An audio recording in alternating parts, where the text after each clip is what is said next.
저는 오늘 고린도전서 3장 6절에서 9절까지의 말씀을 가지고 전도는 하나님이 하시고 우리는 쓰임받는다라는 제목으로 여러분과 함께 은혜 나누기 원합니다.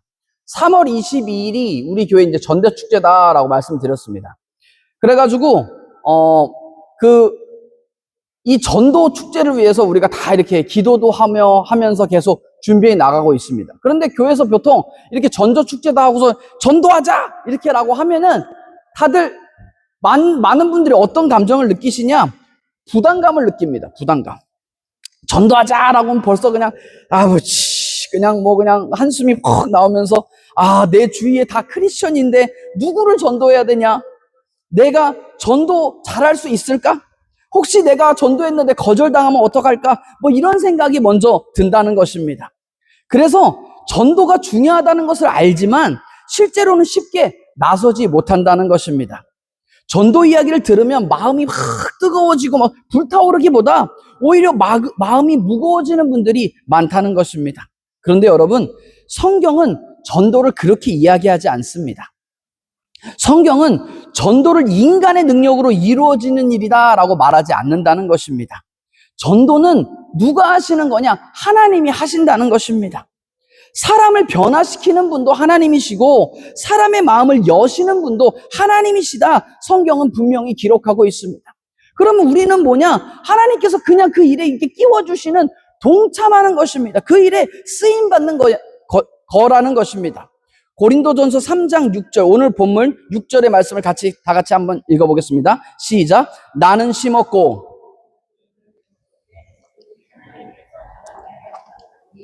이 말씀이 전도의 본질을 가장 정확하게 보여준다고 할 수 있습니다. 바울은 자기 자신을 위대한 전도자라고 소개하지 않았다는 것입니다. 나는 심었을 뿐이다. 이렇게 얘기합니다. 그리고 아볼로는 물을 주었을 뿐이다. 라고 이야기합니다. 그런데 그 모든 것들을 잘하게 하시는 분이 누구시냐? 그건 하나님이시다. 라고 이야기한다는 것입니다. 본문 7절을 같이 한번 읽어보겠습니다. 시작. 그런즉 심는 이나 물 주는 이는 아무것도 아니로되 오직 자르게 하시는 이는 하나님뿐이니라. 그러면서 뭐라고 그러냐? 심는 이나 물 주는 이는 아무것도 아니다 라고 이야기합니다. 그런데 정작 그것을 잘하게 하시고 정작 그 일을 계획하시고 진행하시고 심기시고 잘하게까지 하시는 분은 누구시냐? 하나님이시다라고 기록한다는 것입니다. 그러니까 여러분, 전도는 누가 한다는 거예요? 전도는 하나님이 하신다는 겁니다. 여기서 우리가 전도의 핵심을 붙들어야 합니다. 여러분, 하나님께서 가장 기뻐하시는 일이 무엇이냐? 바로 영혼 구원입니다. 하나님은 그 죽어가는 그 사람들, 그 지옥에 가는 그 사람들을 안타까워하시고 그들의 영혼을 구원하기를 원하신다는 것입니다. 그래서 하나님이 가장 기뻐하시는 것이 영혼 구원입니다. 그런데 동시에 하나님은 그 일을 위해서 우리들을 부르신다는 것입니다. 그래서 전도는 하나님의 일이면서 하나님이 다 하시지만 우리는 그 일에 쓰임받게 되는 것입니다. 본문 9절에 그 말씀이 나옵니다. 본문 9절을 같이 읽겠습니다. 시작. 우리는 하나님의 동역자들이요 너희는 하나님의 밭이요 하나님의 집이니라 라고 기록합니다. 우리는 하나님의 뭐다라고 기록하냐? 우리는 하나님의 동역자들이다 라고 기록한다는 것입니다. 여러분, 하나님이 뭐가 부족해서 우리를 동역자로 부르시겠어요? 그분 부족함이 없는 분이십니다. 왜 우리를 부르시겠어요? 우리에게 상 주시기 위해서 부르신다는 겁니다. 바울이 여기에 보면은 그러면서 그 고린도 교회를 밭이다, 너희는 하나님의 밭이다 라고 이렇게 비유하는데 그것을 약간 이 농사를 비유해서 바울이 설명을 하고 있는 겁니다. 그러니까 이 농사에 비유하면 밭의 주인이 있어요. 고린도 교회를 밭이라 그랬으니까 이 밭의 주인이 누구예요? 예수 그리스도, 하나님이라는 겁니다. 밭의 주인이 하나님이고 이 밭의 주인이면서 이 밭을 일구고 하는 그 농부가 누구시냐? 그것도 하나님이라는 겁니다. 그게 예수님이라는 겁니다. 밭의 주인도 하나님이고 농부가 예수님입니다. 그리고 우리는 밭이라는 겁니다.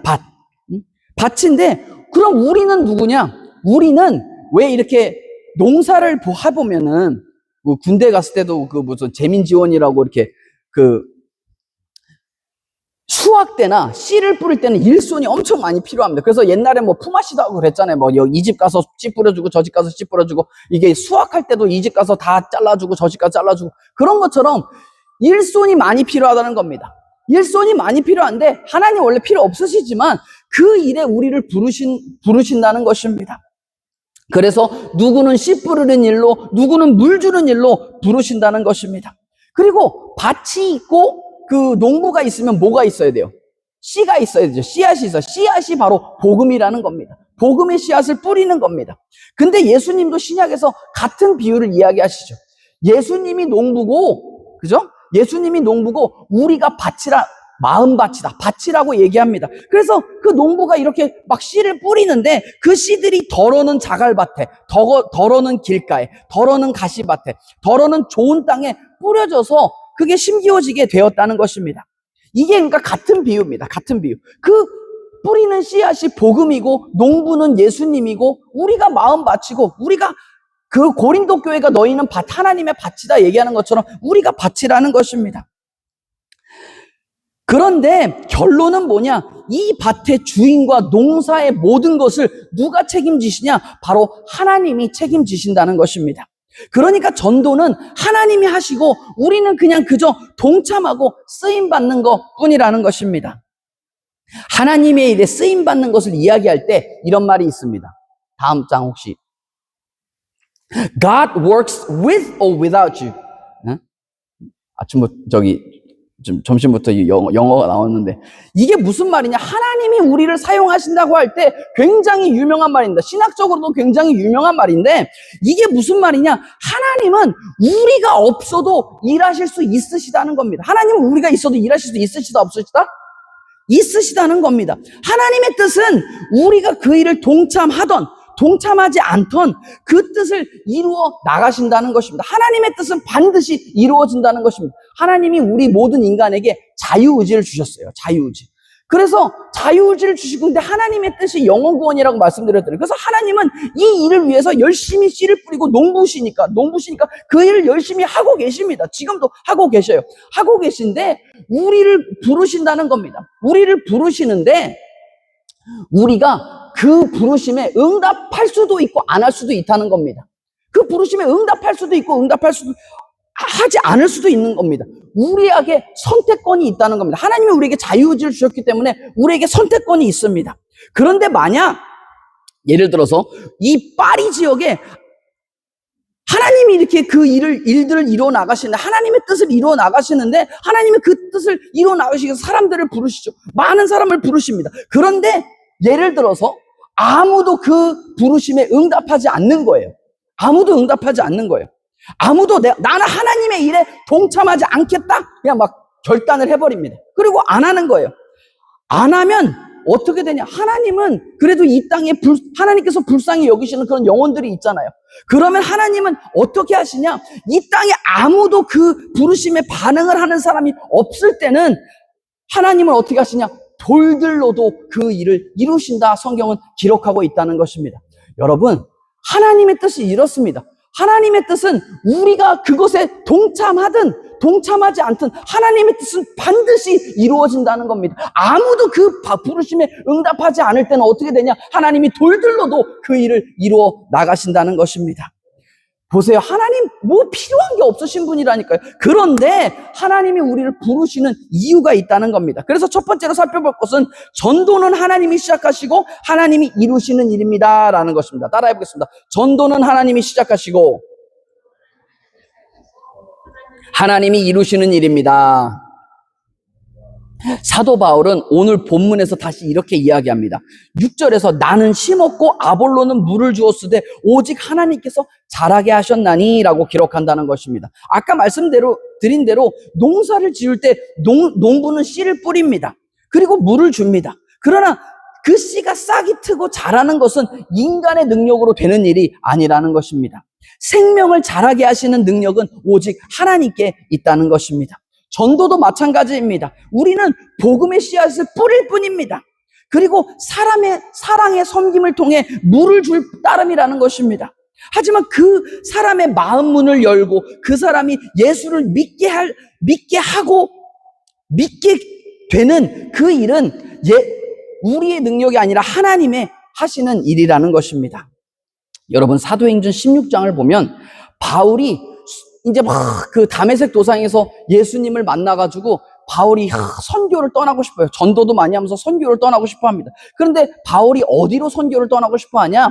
이렇게 밑에 지방, 소아시아 지역이라고, 지금으로 터키 지역으로 이렇게 전도를 나가고 싶어 한다는 것입니다. 그래가지고 준비를 하고 계획을 하고 전도를 전도 선교를 나가려고 하는데 그 문이 막혀버리는 거예요. 안 돼요, 안 돼. 그래가지고는 조금 쉬었다가 또 준비를 엄청 열심히 해가지고 거기 소아시아 지역으로 가려고 그랬는데 또 그 문이 막히는 겁니다. 이렇게 몇 번이나 번번이 그 문이 막혀서 이게 어떻게 된 건가 생각하고 있을 때 어느 날 갑자기 바울이 환상을 보게 됩니다. 근데 그 바울의 환상 속에서 유럽, 백인, 이렇게, 마게도냐 사람이 우리에게로 와서 우리를 도와라! 라는 그런 환상을 보게 됩니다. 그리고 그때 바울이, 하나님이 나를 유럽으로 부르시나 보다 하고서는 이 소아시아로 가려던 그 계획을 탁 접고서는 유럽으로 떠나게 됩니다. 유럽으로 가가지고 바울이 가장 먼저 갔던 도시가 어디냐? 빌립보라는 도시였습니다. 빌립보. 근데 여러분 생각해 보세요. 그렇게 몇 개월씩이나 준비를 하고 그 터키 지방 소아시아 지역으로 그 전도와 선교를 가려고 했던 바울인데 지금 여기 이 유럽 빌립보로는 전혀 무계획이었단 말입니다. 이 어딘지도 모르는 대로 그냥 바울이 그냥 그 환상 하나님의 뜻인가 보다 순종해서 왔단 말입니다. 그러니까 얼마나 준비도 안 돼 있고 얼마나 힘들었겠어요. 근데 그게 그 성경에 그대로 나온다니까요. 가보니까 집도 절도 없고 아무것도 없는 겁니다. 웬만한 다른 지역에는 유대인들이 꽤나 살고 있어가지고 그 유대인들이 모이면 유대인들은 항상 뭘 하냐? 회당이라는 걸 짓습니다. 회당. 자기네가 이제 하나님 예배드리고 이제 자기 모임 갖고 기도하는 그런 장소를 이렇게 만든다는 것입니다. 그런데 그 빌립보라는 지역에는 유대인이 없었어요. 유대인이 없으니까 뭐 그냥 가서 기도할 곳조차 없었다는 것입니다. 그러니까 얼마나 힘들어요. 집도 절도 없고 뭐 예배드릴 곳도 없고 기도할 곳도 없으니까 얼마나 이게 힘들었겠어요. 그 자기 머리 뉘을 곳도 없고 어디 기댈 곳 하나 없는데 그럼에도 불구하고 바울은 어떻게 하냐? 매일같이 길거리에 나가서 사람들에게 복음을 전합니다. 예수 믿으세요. 복음을 전합니다. 그런데 여러분, 놀라운 건 바울이 몇 날 며칠을 그렇게 얘기하는데도 바울을 거들떠보는 사람이 단 한 명도 없었다는 것입니다. 다들 그 반응이 다 그냥 얼음짝 같았습니다. 바울은 마치 벽에다 대고 내가 매일같이 얘기하는 것 같은 그런 느낌이 들었을 거라는 겁니다. 얼마나 힘들었겠습니까? 기댈 곳 하나 없는 곳에 가가지고 계속 길거리에 가서 전도를 하는데도 사람들은 들은 책 많죠. 사람들이 마음이 얼음장 같았다는 것입니다. 그러니까 바울의 마음에도 의심이 들기 시작하는 겁니다. 아니, 정말로 하나님이 나를 여기를 보내신 게 맞나? 이거 여기 미래도 없고, 사람들한테 반응도 없고, 내가 지낼 곳도 마땅치도 않고, 그렇다고 예배 드릴 곳이나 기도할 곳도 마땅치 않은데, 이게 얼마나 바울이 답답했겠습니까? 답답하지만 그것을 이끌고 그냥 기도하고 있었던 거예요.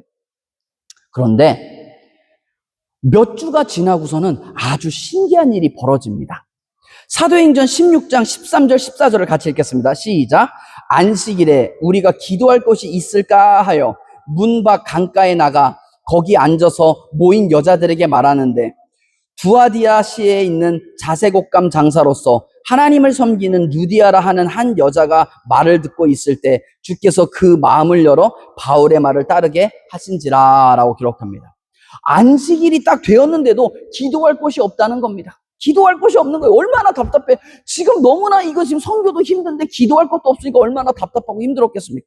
그래가지고 그냥 막 두리번 거리면서 기도할 것 없나 하다가 강가에라도 가서 내가 기도해야겠다. 우리나라 사람들은 보통 산에 간다고 그러는데 여기 중동 지역이라 그런 게 없어. 그래서 강가로 갑니다. 강가로 가서 기도나 해보자라고 갔는데 그때 마침 누가 있었냐? 강가에는 보통 어떤 여인들이 있어요?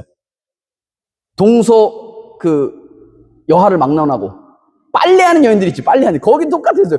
강가에 가니까 빨래하는 여인들이 있었다라는 겁니다. 빨래하는 여인들이 있어가지고 그 여인들을 붙들고 복음을 전한 겁니다. 바울이 맨날 하던 거예요. 똑같은 거 복음을 탁 전하는데 어떤 일이 일어났냐? 그 여자들 빨래하는 여인들 중에서 정말 고급 옷감 다루는 그런 사업을 하는 루디아라는 여자가 있었더라는 겁니다. 원래 이 여자 하나님을 경외하는 마음이 있던 여자인데 이 여자가 그 바울의 얘기를 듣고서는 어떻게 하냐? 자신의 집을 바울에게 내어줍니다. 내어주고 바울도 지낼 수 있게 해주고 바울이 그곳에서 예배도 드릴 수 있게 해주고 기도도 할 수 있도록 그 집을 열어줬다는 겁니다. 결국 그 집이, 그 장소가 나중에 빌립보 교회가 됩니다. 그런데 여기서 중요한 거 한 가지가 무엇이냐? 방금 우리가 사도행전 16장에서 읽었던 것처럼 보면은 그 루디아가 그 바울의 말을 듣는데 성경은 뭐라고 기록하냐? 주께서 그 마음을 열어 바울의 말을 따르게 하신지라 라고 기록했다는 것입니다. 여러분, 마음을 누가 열어주셨다고 기록하는 거예요? 하나님께서 열어주셨다는 겁니다. 바울이 뭘 잘해가지고 바울이 뭘 대단해서 뭐 계획이 특별해서 그게 이루어진 게 아니라 하나님께서 그의 마음을 열어주셔서 그가 정말 그 집에서 바울이 지낼 수 있도록 해주고 예배도 드릴 수 있도록 해주고 기도도 드릴 수, 기도처가 돼가지고 그곳이 결국에는 빌립보 교회가 되었다는 것입니다. 요한복음 6장 44절입니다. 같이 읽겠습니다. 시작. 나를 보내신 아버지께서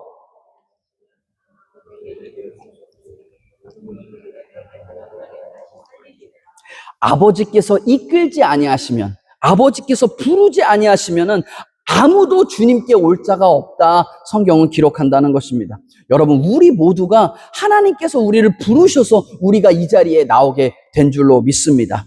그러니까 전도는 인간의 열심으로만 되는 일이 아니라 하나님이 이끌어 주셔야 한다는 것입니다. 여러분, 그러니까 전도는 내가 하는 게 아니라는 것입니다. 하나님이 하시는 건데 우리가 그 일에 참여하고 쓰임받는 것 뿐인 것입니다. 우리는 복음의 씨를 뿌릴 뿐이라는 것입니다. 그렇기 때문에 전도는 부담이 아니라 순종이라는 것입니다. 많은 성도님들이 전도를 어려워하는 이유가 무엇이냐? 자기가 무언가를 책임져야 하기 때문이라고 생각하기 때문입니다. 내가 전도를 했는데 안 오면 어떡하냐? 안 오면 어떡하나? 내가 말을 했는데 거절하면 어떡하나? 내가 초청을 했는데 반응이 없으면 어떡하나? 그런 걱정을 했기 때문이라는 것입니다. 그런데 성경은 우리에게 결과를 요구하는 것이 아닙니다. 우리는 그저 복음의 씨앗을 뿌리고 결국 그것을 자라게 하시는 분은 하나님이다. 성경은 기록한다는 것입니다. 지난 2주 동안 제가 이거 나눠드리면서 이거 지금 전도 대상자 적으라고 제가 그렇게 말씀을 드렸는데도 아직도 안 적어내신 분이 있으셔? 아직도 안 적어내신 분. 아니 담임 목사님 말씀 안 들으면 도대체 어디 가서 누구 얘기를 들으시는 거예요? 여러분? 그런 분들 제가 이번 주 아주 곰곰이 생각해봤어요. 그런 분들 둘 중에 하나야. 아예 누구의 말도 안 듣거나, 아니면 저보다 더 거룩하셔가지고 하나님께 직통 계식을 받는 분이거나, 요 둘 중에 하나야. 제가 아무리 생각해도 이거밖에 없어. 어쨌든 제가 오늘 마지막 기회를 드리겠습니다. 요거 오늘 받으셔서 꼭 적어내세요. 여러분 보세요. 우리가 이거 적어낸다고 이게 뭐 되겠습니까? 우리는 이분을 위해서 기도하는 겁니다. 기도하고 우리는 초청만 할 뿐입니다. 초청만. 그리고 이분의 마음을 열어주시는 거는 하나님이라는 것입니다. 그렇게 됐을 때 성경은 뭐라고 그러냐? 우리가 이 사람으로부터 자유하다. 나중에 이 사람이 지옥 가더라도 우리는 자유하다는 겁니다. 우리는 그렇지만 우리가 전하지 않고 우리가 초청하지 않았으면 하나님께서 나중에 이 사람의 핏값을 우리에게 받으시겠다, 요구하시겠다 성경은 기록하신다는 것입니다. 자, 그러니까 제가 오늘 마지막 기회 드리니까 오늘 꼭 이거 적으시기 바랍니다. 아멘. 오늘까지 이거 안 적어내신 분은 이번 주 제가 전화할 거예요. 전화. 저의 집요함을 보여드리겠습니다. 네, 꼭 적어내시기 바랍니다. 아멘. 두 번째는 하나님은 그 일을 위해 우리를 부르셨다는 것입니다. 따라해 보겠습니다. 하나님은 그 일을 위해 우리를 부르셨습니다. 전도가 하나님의 일이라면 그럼 우리는 아무것도 하지 않고 가만히 있어도 되냐? 그렇지 않다는 것입니다. 하나님은 그 일을 이루기 위해서 우리를 부르셨다는 것입니다. 오늘 본문 9절을 같이 읽겠습니다. 시작. 우리는 하나님의 동역자들이요 너희는 하나님의 밭이요 하나님의 집이니라. 여러분, 이 말씀 정말 놀라운 말씀입니다. 하나님이 뭐가 부족하시다고 우리를 부르셨겠어요? 우리를 동역자 삼아 주셨겠어요? 그럼에도 불구하고 하나님이 우리를 동역자 삼아 주셨다는 것입니다. 그 전지전능하신 하나님이 우리를 부르시고 우리를 세워주셨다는 것입니다. 여러분, 이것이 은혜입니다. 은혜. 하나님이 우리를 써주시는 것, 이것이 은혜라는 것입니다. 제가 서론에도 말씀드렸지만 하나님의 뜻은 우리가 있든 없든 우리가 자유의지를 가지고 그 일에 동참하든 동참하지 않든 하나님의 뜻은 반드시 이루어진다는 것입니다. 그런데 왜 우리를 부르시냐? 그 이유가 8절에 나와 있습니다. 8절 같이 읽겠습니다. 시작. 심는 이와 물 주는 이는 한 가지니라. 각각 자기가 일한 대로 자기의 상을 받으리라. 이 모든 농사를 계획하시고 진행하시고 책임지는 분은 하나님이시라는 겁니다. 그런데 하나님이 일꾼으로 우리를 부르셨대요. 왜? 우리에게 상 주시기 위함이라는 것입니다. 그래서 씨를 뿌리는 사람은 씨를 뿌리는 사람대로, 물을 주는 사람은 물을 주는 사람대로 각각 자기가 일한 대로 상을 주신다, 성경은 기록하고 있다는 것입니다. 여러분, 우리는 조금 더 깊이 생각해야 됩니다. 전도는 하나님이 하시는 일이지만 동시에 하나님은 그 일을 위해 우리를 부르셨다는 것입니다. 바로 이 지점에서 전도는 단순한 어떤 활동이 아니라 사명이 되는 것입니다. 사명. 여러분, 사명이라는 것이 무엇입니까? 사명이라는 거는 내가 시간이 날 때만 하고 시간이 안 날 때는 안 하고 그런 게 아니라는 겁니다. 나의 삶의 중심을 붙들고 있는 것이고 내가 왜 사는지를 설명해 주는 것, 그것이 바로 사명입니다. 그래서 하나님께 부르심 받은 사람은 더 이상 자기 뜻과 자기의 성공만을 위해서 살아가는 사람이 아니라는 것입니다. 그런데 세상 사람들은 이 부르심을 모르기 때문에 어떻게 살아가냐? 자기의 성공을 인생의 목표로 두고 살아간다는 것입니다. 물론 성공의 기준은 조금씩 다를 수 있습니다. 그러나 대체로 좋은 직업, 높은 연봉, 안정된 삶, 이런 것들에서 크게 벗어나지 않는다고 생각이 됩니다. 문제는 많은 그리스도인들도 예외가 아니라는 것입니다. 우리 역시 자칫하면 세상이 세워놓은 그 기준을 따라 우리의 인생을 설계하며 살아가게 된다는 것입니다. 그러나 부르심을 받은 사람은 그렇게 살아갈 수가 없는 것입니다. 왜냐하면 사명자는 성공보다 부르심을 먼저 생각하고 편안함보다는 하나님의 나라와 뜻을 먼저 구하고 땅의 것이 아닌 하늘의 것을 구하며 하늘의 것을 바라며 사는 사람들이기 때문인 것입니다. 바울의 삶을 보면 전도와 선교의 대가임을 알 수 있습니다. 바울 전도와 선교의 대가잖아요. 그러면 바울이 어떻게 그렇게 전도의 대가가 될 수 있었을까요? 우리가 그 발자취를 막 그대로 따라가지는 못할지라도 우리가 그 대가를 보고 흉내만 낼 수 있는 걸로도 우리는 하나님께 쓰임받고, 정말 바울이 호랑이를 그렸다면 우리는 그 엄청난 호랑이는 못 그릴지라도 고양이는 그릴 수 있지 않을까, 그런 생각이 듭니다.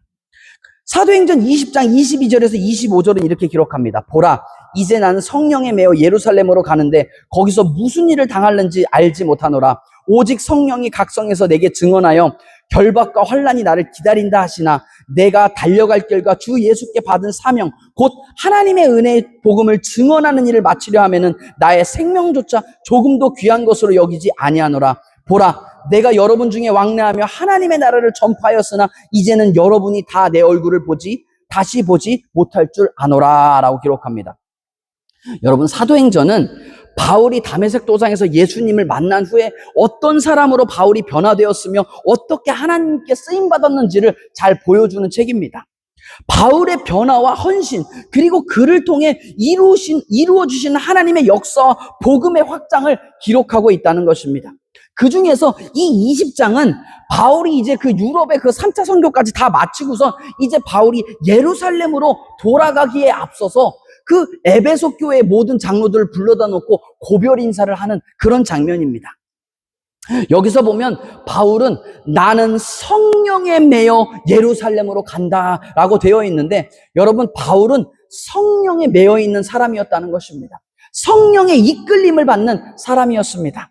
바울은 자기 의지대로 사는 사람이 아니라 성령 하나님께서 이끄시는 대로 그 이끄심을 따라 사는 사람이었다는 것입니다. 여러분, 사명자는 하나님의 부르심에 붙들린 사람인 것입니다. 그래서 우리도 우리 스스로에게 물어봐야 됩니다. 나는 무엇에 이끌려 살고 있는가? 성령님에 이끌려 살고 있는가? 아니면 세상의 기준에 이끌려 살고 있는가? 그것을 물어야 한다는 것입니다. 우리 모두는 성령의 메인 삶을 살아가야 하는 것입니다. 사도행전 20장 24절 같이 읽겠습니다. 시작.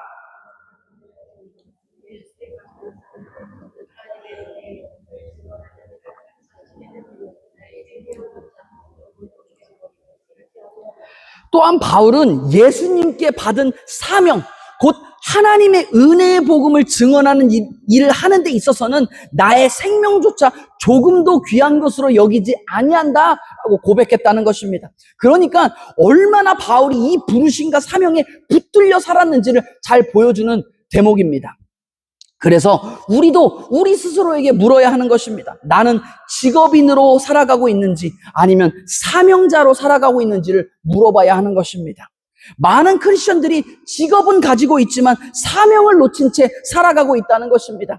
직업은 여러분 생계를 위한 것이지만 사명은 우리의 존재의 이유를 위한 것입니다. 우리의 인생의 목적이라는 것입니다. 크리스천으로서 우리는 애초부터 목적 있는 그런 존재로 지음받았다는 것입니다. 여러분, 하나님이 우리를 만드신 이유가 있는데 그 이유가 바로 사명이라는 것입니다. 물론 우리가 우리의 삶 가운데 죄를 짓고 방황할 때가 있지만 그럼에도 불구하고 하나님께서 구원의 은총으로 우리를 다시 불러주셨다는 것입니다. 우리가 구원받고 원래 자리로 돌아갈 수 있다는 것은 그 부르심의 사명의 자리로 하나님께서 우리를 부르셨다는 것입니다. 여러분, 하나님이 우리를 구원하셨다는 의미가 그 의미가 무엇이냐? 하나님이 우리를 부르셨다, 그런 뜻입니다. 성령님의 인도하심에 순종하는 삶, 사명자의 삶을 살아가시는 저와 여러분 되시기를 주님의 이름으로 축원드립니다.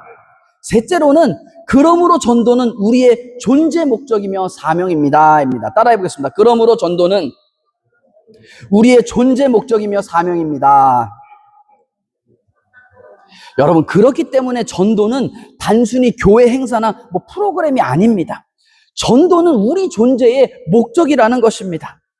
베드로전서 2장 9절입니다. 같이 읽겠습니다. 시작. 그러나 너희는 택하신 족속이요 왕같은 제사장들이요 거룩한 나라요 그의 소유가 된 백성이니 이는 너희를 어두운 데서 불러내어 그의 기이한 빛에 들어가게 하신 이의 아름다운 덕을 선포하게 하려 하심이라.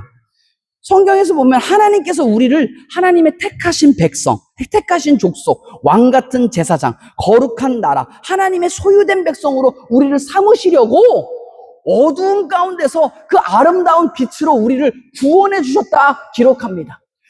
그리고 그 이유가 분명히 나오는데 우리가 그러므로 말미암아 그 아름다운 소식을 세상에 선포하게 하려 하심이라 라고 기록한다는 것입니다. 여러분, 하나님이 우리를 구원하신 후 우리를 곧바로 천국 데려가지 않으시고 이 땅에 남겨두셨습니다. 왜 그러셨을까요? 그 이유가 있다는 것입니다. 하나님의 사랑과 은혜를 세상에 전하게 하려 하심이라는 것입니다. 여러분, 우리가 예수님을 내 구주로 영접한 후에 여러분 다 예수님 내 구주로 영접하셨죠? 안 하신 분 예배 후에 저 만나시면 됩니다. 제가 영접기도 해드리고 영접 도와드릴게요. 영접하신 여러분 모두는 벌써 천국의 시민권을 가졌다 성경은 기록하고 있습니다. 여러분, 그러니까 벌써 미국 독수리 여권 이런 거 다 필요 없다니까 천국 여권 갖고 있고 천국 열차 표 벌써 다 있다고요, 여러분. 지금 나 천국 못 가면 아닙니다, 여러분. 여러분 천국 갑니다. 예수를 내 구주로 영접한 모든 분들은 천국 여권, 천국의 시민권을 가지고 천국 간다는 겁니다. 그런데 그럼에도 불구하고 하나님께서 우리를 이 땅에 남기신 이유가 있다는 것입니다. 그것이 무엇이냐? 하나님의 그 놀라운 사랑과 구원의 이야기를 전하게, 선포케 하려 하심이라는 것입니다. 여러분, 제가 분명히 말씀드릴게요. 여러분, 우리는 복받은 사람입니다. 만약 우리가 부족한 것이 있으면 하나님께 구하면 하나님께서 반드시 주십니다. 우리가 이 땅을 살아가면서 하나님께서 우리의 삶을 반드시 축복해 주신다는 것입니다. 우리의 모든 질병을 치료해 주십니다. 우리의 기도에 반드시 응답해 주신다는 것입니다. 저는 확신합니다. 다시 한번, 저는 확신합니다. 왜 그럴까요? 왜 그러냐? 우리가 하나님의 축복의 통로로 쓰임받고 우리의 삶을 통해 하나님의 사랑과 은혜가 온 세상에 퍼지기를 원하시는 것이 하나님의 뜻이기 때문입니다. 하나님께서 아브라함을 부르셔서 아브라함을 그냥 엄청 축복해 주십니다. 축복을 그냥 막 쏟아 부어 주셔요. 왜? 아브라함으로 하여금 하나님의 그 사랑과 구원의 그 이야기가 온 세상에 퍼질 수 있도록 하셨기 때문이라는 것입니다. 우리도 마찬가지입니다. 하나님이 왜 우리를 구원하셨냐? 왜 우리를 이 땅에 남기셨냐? 왜 우리의 삶을 반드시 축복해 주십니다. 왜 우리의 삶을 축복해 주시냐? 우리의 삶이 많은 사람으로 하여금 하나님이 살아계심을 증거하게 하려 하심이라는 것입니다. 그러니까 우리는 그냥 단순히 그냥 간간히 살아가는 그런 사람들이 아니라는 것입니다. 우리들의 직장은 단순히 우리가 돈을 벌기 위한 장소가 아니라는 것입니다. 하나님이 여러분을 그곳에 보내주셨다는 것입니다. 그리고 그곳에 하나님께서 여러분을 보내신 이유가 있습니다. 여러분의 가정도, 학교도, 삶의 현장도 마찬가지인 것입니다. 하나님은 여러분을 그곳에 예수님의 증인으로 보내셨다는 것입니다. 그것이 바로 우리의 사명인 것입니다. 여러분, 사람이 언제 스스로 목숨을 끊을까요? 사람이 언제 스스로 목숨을 끊느냐? 그 삶의 의미를 잃어버렸을 때 스스로 목숨을 끊는다는 것입니다. 물론 삶이 너무 힘들어서 죽는 경우도 있겠지만 거의 대부분의 경우에서는 그 삶의 이유를 찾지 못했을 때 자기 스스로 죽는 그런 극단적인 선택을 한다는 것입니다. 여러분, 인생이 살만한 가치가 있는가 없는가를 판단하는 것, 우리가 이 근본 질문에 대답을 해야 되는데 그것은 내가 살아가는 이유가 있는가 없는가로 결정된다는 것입니다. 여러분이 살아가는 이유가 무엇입니까? 삶의 의미는 사람마다 조금씩 다를 수 있지만 삶의 이유를 발견하지 못한 인생은 허무한 인생이 된다는 것입니다. 무슨 대단한 차를 타고 연봉이 얼마고 어떤 집에 살든 그 모든 이유 여하를 막론하고 이유를 모르고 사는 삶은 그 인생이 허무할 수밖에 없다는 것입니다. 크리스천으로서 내가 살아가는 이유가 무엇입니까? 그것이 바로 하나님의 부르심, 바로 소명에 따르는 삶인 것입니다. 소명에 응답하며 사는 삶인 것입니다. 그렇기 때문에 바울은 예수님께 받은 사명, 곧 하나님의 은혜의 복음을 전하는 일에는 자신의 생명을 조금도 귀한 것으로 여기지 않는다라고 기록했다는 것입니다. 이게 무슨 말이냐? 인생 전혀 흔들리지 않는다는 것입니다. 내 인생 흔들리지 않는다는 것입니다. 내 인생을 다 갈아 넣어도 하나도 아깝지 않다라는 그런 이야기인 것입니다. 우리 또한 사명에 붙들림 받을 때 내가 생명을 바쳐도 하나도 아깝지 않고 또한 그 일에 나를 던지는 인생이 될 줄 믿습니다. 하나님께서 여러분을 반드시 축복해 주십니다. 여러분 걱정하지 마세요. 하나님이 여러분을 반드시 축복해 주신다니까요. 왜? 여러분의 인생으로 하여금 하나님의 그 놀라운 은혜와 그 사랑을 세상에 전하게 하심이 하나님의 뜻이라는 것입니다. 여러분 잘되고 형통합니다. 반드시. 그런데 그 이유를 모르는 사람은 불행할 수밖에 없다는 것입니다. 하나님이 복을 주시는데도 인생이 불행한 것입니다. 왜 그렇습니까? 이유를 알지 못하기 때문이라는 것입니다. 여러분, 우리의 삶이 딱 이렇게 정립이 돼 있어야 합니다. 내가 어디에서 와서 왜 살며 어디로 가는지가 분명해야 된다는 것입니다. 근데 성경은 뭐라고 기록하냐? 우리는 하나님의 소유다. 성경은 기록합니다. 우리가 하나님께로부터 왔다는 것입니다. 그러면 우리가 왜 이 땅을 살아가냐? 하나님의 사랑과 은혜를 전하기 위해서 하나님께서 우리를 이 땅에 남겨주셨다는 것입니다. 그리고 우리의 이 사명이 마치는 날 우리는 어디로 가냐? 하나님 품으로 가게 될 것이라는 것입니다. 이것이 여러분 딱 정립이 돼 있어야 합니다. 이것이 딱 정립이 돼 있어야 내 삶의 시간과 힘과 자원을 낭비하지 않게 되는 것입니다. 하나님께서 주신 축복을 어디에 사용할지가 분명해지는 것입니다. 이것이 분명해지면 우리의 삶의 우선순위가 분명해지는 것입니다. 뿐만 아니라 우리의 인생이 절대로 바울처럼 흔들리지 않게 된다는 것입니다. 우리의 인생 가운데 해야 할 것과 하지 말아야 할 것이 분명해지는 것입니다. 3월 22일 파리 순복음교회 전도축제 날입니다. 이렇게 확 목사가 선포를 하면 한숨을 쉬시면서 이걸 왜 하냐라고 생각하시는 분들도 있을 수 있습니다. 근데 여러분, 멈출 수 있는 일이 아니라는 것입니다. 왜 그렇습니까? 이것이 우리 교회의 사명이기 때문입니다. 이것이 우리 교회의 존재 목적이기 때문이라는 것입니다. 여러분, 시계는 시간을 알려주는 것이 시계의 존재 목적입니다. 근데 시간을 제대로 알려주지 못하면 그 시계는 쓸모없어지게 되는 것입니다. 여러분, 우리 파리 순복음교회가 이 사명에 매여서 사는 저와 여러분 되시기를 주님의 이름으로 축원드립니다.